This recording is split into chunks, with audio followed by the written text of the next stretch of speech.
Hi, this is Ryan with Stonefly Aquatic Nursery. Today I'm going to be talking about how we grow our bare root eel grass. We're starting a new tub for a collection later this week, so kind of wanted to show y'all how we do all that. So this tub we started last year, and it's done pretty well this year. Here's some flowers, those are the females. Those little whirly-doos are all flowers. It's filled out fairly well. It's done really well in this section right here, but you can see we just start using these tanks. These are 8 foot, these blue ones are 8 foot. This isn't eel grass, but this one's a 6 foot. If you were just doing it for giggles, a 6 foot would do plenty for you just for fun. And since we're over here, sorry the mess, but these tubs would work well too. I forget how big they are. 100-gallon tubs, those would work really well too. This is actually bare root eel grass as well. It's not done as well as those big tubs, but you can see a flower broke off. Anyway, so those 100-gallon tubs or something like that would work just as well, same concept. But we're using the 8 gallons or the 8 foot wide tubs. Quote unquote pro tip on these tubs. So this one we bought last year and they priced them at $530. I know it's upside down. This one we bought this year and it was only $400. So I don't know if that's common in that industry just because of the product or whatever it is, but just something to keep in mind. It may be more expensive this year or less expensive this year. Something else to consider is your location. If you've got multiple, we got these at Tractor Supply, but I'm sure there's other places you can get them. But if you've got multiple stores close to you, just check them, because just by chance we had it set up to order from a store that was 2 or 3 hours away, just by accident, and it was $50 more at the other store than it was at the store closest to us. So again, we got them at Tractor Supply. This was $400 in 2024. The same one at a different location was $530 in 2023. Something you may have noticed is this pile of plastic. It's just from this blue, and it usually gets caught in this trim.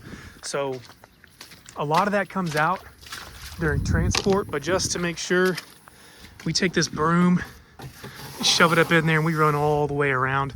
And you can see I missed some right there. So I'm gonna try and knock those out real quick while we're here. Okay, there's probably some more. It's not gonna be perfect. There we go.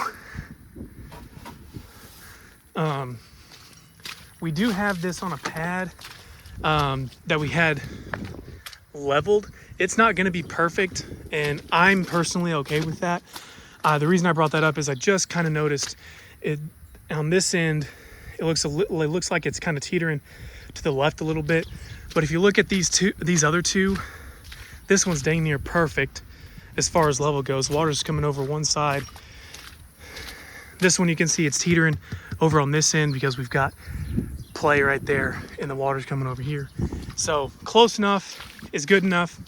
But what we're gonna do is sweep this junk out, and then we've just got a topsoil that we're gonna put in here. And we're gonna do about 4 to 6 inches of topsoil all along the bottom of this. And something I like to do too is, since we've got a plug right here, we'll put a brick right there or a cinder block, so that if we need to drain this quicker than like trying to scythe it, or if the pump breaks down or something like that, we can still just pull a brick out and then pull this plug and drain the whole thing really quickly. So I'm gonna take a break, clean the plastic out, and start putting some dirt in, and we'll come back after that. Okay, we're back. One thing I wanted to point out before trying to finish up was, this is a clay-based topsoil, so we've got big chunks like this right here. We want to try and break those up as best we can. Again, don't have to be perfect, but we want to break up those really big noticeable chunks because they're harder for roots to get through. And so during this whole process, I've been kind of taking this flat shovel and just kind of chopping up like this along the way to get some of those really big chunks and y'all probably can't see them very well in the video, but hopefully the explanation along with the video helps answer any confusion or concerns, not the right word, questions, there we go. But those are kind of the biggest chunks that I see that are left. Now this clay compacts really easily and really well when it's wet like this. We've been getting 2 to 3 inches of rain or more for the past 3 weeks.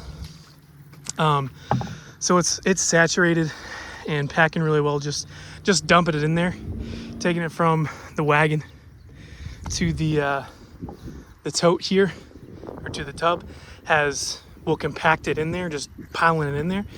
So we've been chopping it up and then taking this rake. I'm just doing it one hand right now, so I can't really take very much of the dirt, just to kind of help spread it out. There's another big chunk.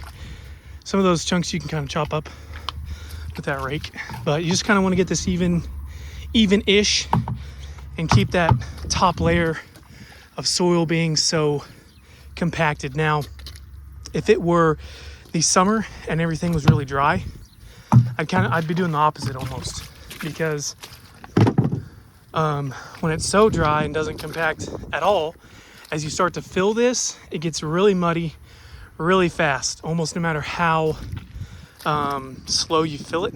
It also makes it harder for you to get the roots to stay when you plug them in, because after we fill this up, we're going to take those roots, we're going to be plugging them into the soil, and if it's dry, it's harder to do that, just physically harder to do that. We ended up getting closer to 6 inches all the way around. I just got a broken shovel. I put a mark on it that you probably can't see with the scissors right there, and I already measured. I don't want to refill the holes in, but I just poked around, make sure we're relatively even. On this tub, again, this is an 8-foot diameter tub. It ended up being about 1 3/4 of the way up to this first line. I added some more bricks here. I'm gonna try and find a third one here to help support this, even though that's pushing there. I added some more bricks here to help with the height. Again, we want these here so that we can drain it when we need to. So if we need to drain it, we can pull this plug, but these bricks will stay. But the water will come under, around, over these bricks, and then through this plug without dragging all of our dirt in and plugging up the hole. It also gives us somewhere to step if we need to get in this, but we don't have to walk all the way around it. We've got somewhere to step. That's another benefit to this. So this section is pretty much done. I'm gonna get the water hose going and show you what we do with that. Okay, we've got our water hose in here. We've got this clamp. So hopefully another benefit of the bricks is you can put this water hose right in the brick to help slow down that water flow, so it's not stirring all this dirt up. Frankly, this is there's a lot more than what I really wanted in terms of amount of water at one time, but it's staying relatively clear. So we're gonna leave it running like this.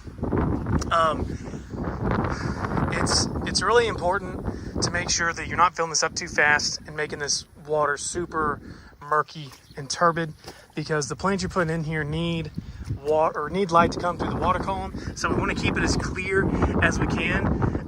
At this point, we're a little over an hour into this project, and I suspect filling this up, we're probably only going to go to this first line here, maybe line and a half. I'm suspecting this is going to probably take 30 minutes to an hour to fill up. If you're filling it slower, it's obviously going to take longer than that. But that, for all intents and purposes, is the end of the setup. Now, you may ask, like, for those of you who have watched the channel before, you know that we've got a couple of ponds on site. You may ask, well, why don't you just grow the bare root in there? Well, we have started some, but the only ones we've introduced have been quarantined for at least a year. Whenever we go and collect eel grass, or any plants really in general, but specifically eel grass, we've got to quarantine those. More often than not, because where where at least we are getting this eelgrass, there's known hydrilla and alligator weed and other invasive exotic species, some of which are illegal to possess or transport, are in those water bodies. So when we collect, we separate any of those exotic species from the eelgrass, but we take that extra step to quarantine them for at least a year to make sure that we haven't brought any of those exotic species with us. We want to make sure that what we're planting, what we're growing is only eelgrass. That's the primary benefit. The secondary benefit is it's right here.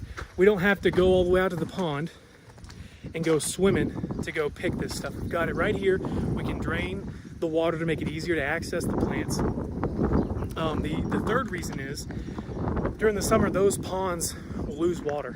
That water will recede as it gets hot and we start getting less rain.